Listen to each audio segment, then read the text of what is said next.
Hi guys, how's it going today? I am over at my brother's house today, and this is our weekly project video. I told you in the last video, the tiny tomato forest update, that this is going to be a little bit different today, and it is. So if you look in the background over there, you can see some of the setup of what my brother has for his garden. He has a raised bed and he has a cage over a lot of his tomatoes, so then that way it kind of protects them from some of the squirrels and other wildlife that's out here.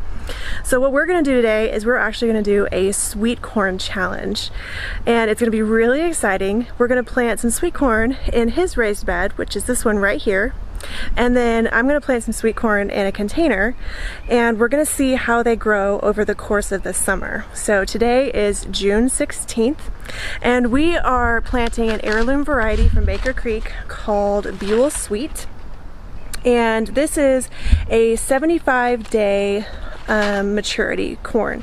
Now the reviews online say it should be mature between that time and maybe up to 85 days. So we're looking at having corn here around Labor Day or maybe a few days after that.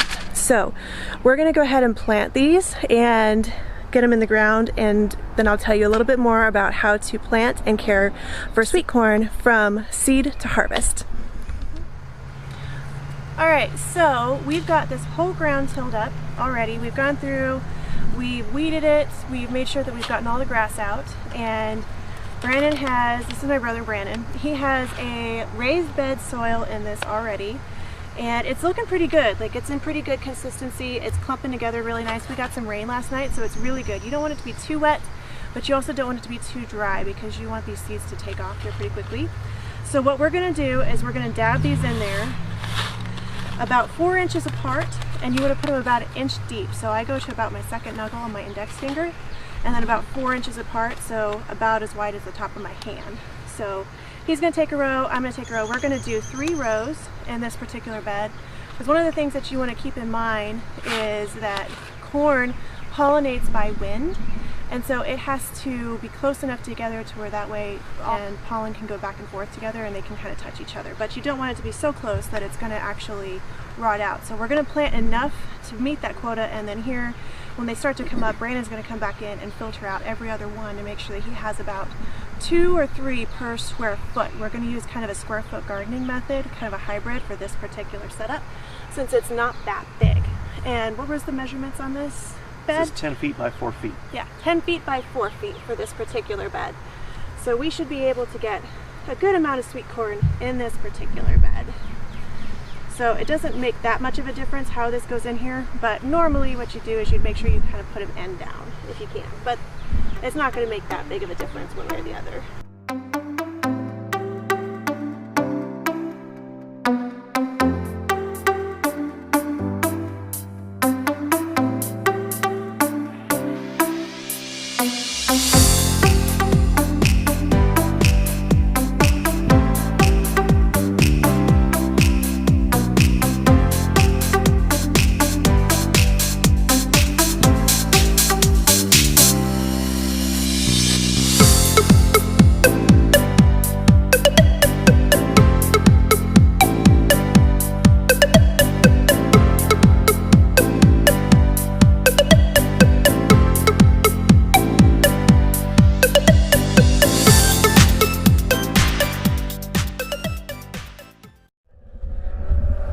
So these are now watered in and they are pretty much set to go. There's a few things that you want to pay attention to as you are approaching the idea of planting some sweet corn. One, you want to make sure that it is warm enough to do sweet corn.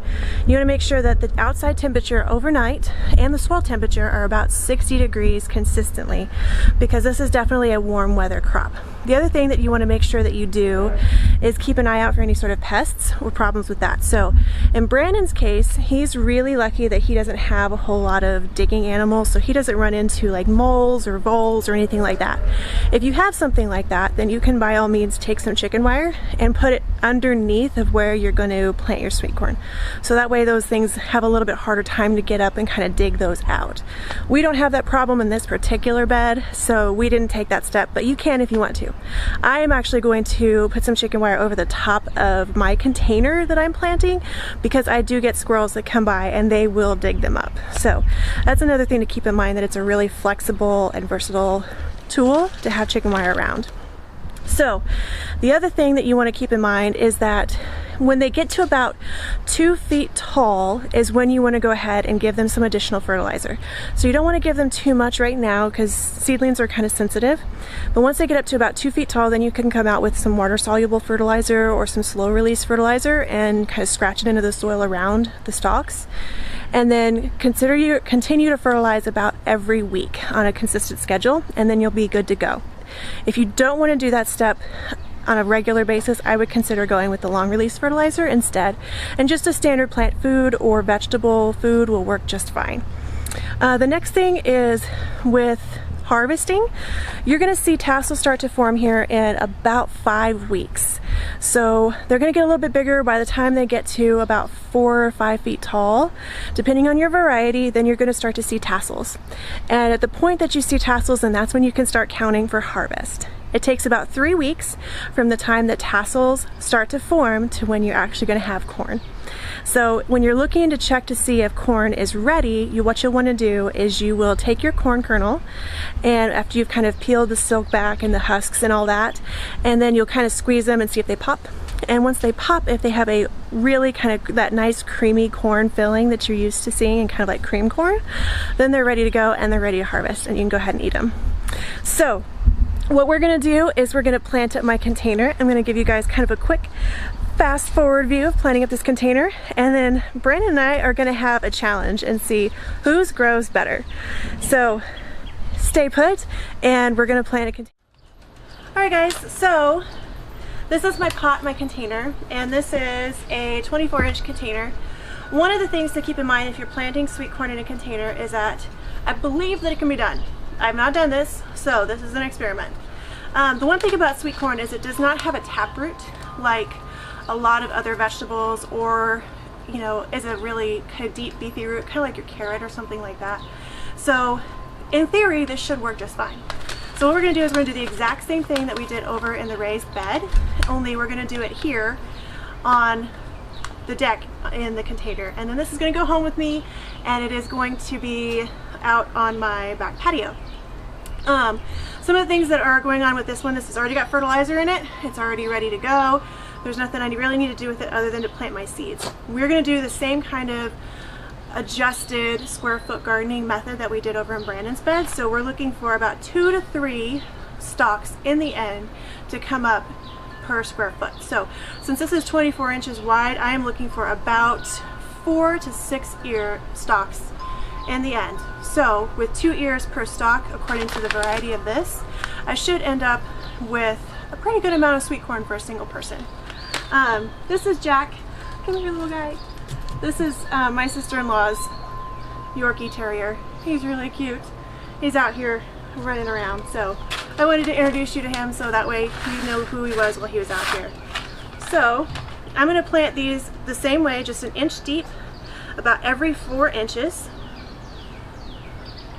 And here when they start to come up, I'm going to give them about a week or so to see which ones are the strongest, and then I'll go back in and thin out the ones that aren't. Make sure that they're pretty well dispersed and make sure they get really well watered.